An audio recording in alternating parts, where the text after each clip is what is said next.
I wish that all the psychics and all the astrologers and all the tarot card readers and all the numerologists and all the Ouija boarders and all the seancers and all the channelers and all the scryers and all the Reiki masters and all the rest of witchery woo was real.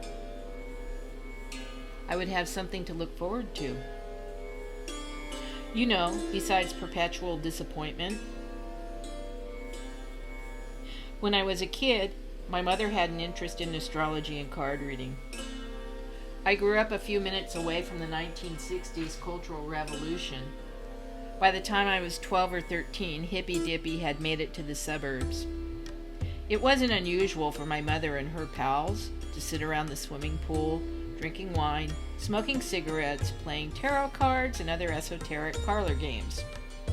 She even taught me how to read cards, and we spent hours pretending to be divining rods for a better future. I think the desire for a different or better outcome is the basis for an interest in these activities. I also think that all of this spawns from a fear of death. Many years ago, my Vietnamese neighbor took me to Little Saigon in Orange County to see his family psychic. I guess having a family psychic is a thing.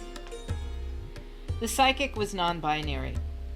They were in a beautiful mama-san drag, like something out of a 1940s film noir murder mystery. When they went into their trance, their entire countenance and voice changed to female. It was an incredible performance. The reading was conducted in Vietnamese, so I have no idea how much of my story my friend gave away. But we did have a good laugh when she said that my husband and I fight when we are awake and fight when we are asleep. When you live with me, there will be a power struggle. Mostly for blankets or for someone to roll over and stop snoring. Ironically, when I moved to the futon in the living room, the cats came with me and they both snore.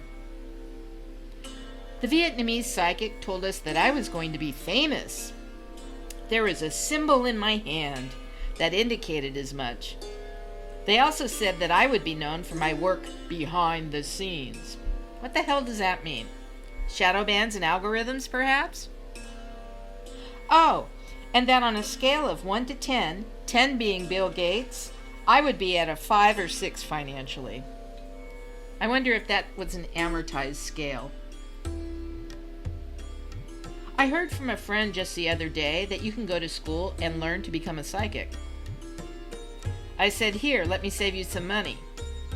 Trust your gut. Buyer beware.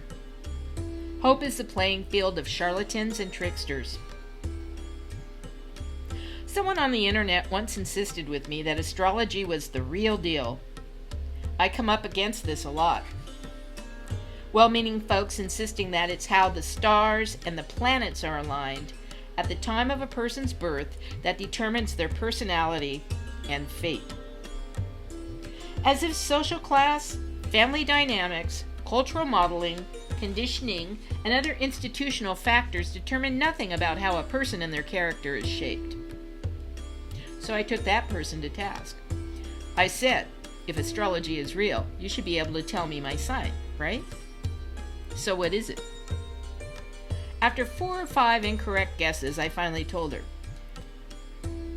She indicated that it's not as easy as all that, and that unless we took my entire chart into consideration, blah, blah, blah. So it's not real, I laughed. I had an interest in feng shui once, for about 5 minutes.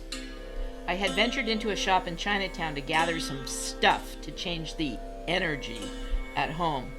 The woman running the shop kept saying, yes, yes, feng shui good, but you must believe. Every year between the ages of 7 and 11, I was told to make a wish and blow out the candles on my birthday cake, and every year I made the same wish. And every year, all I got was a fucking plastic pony.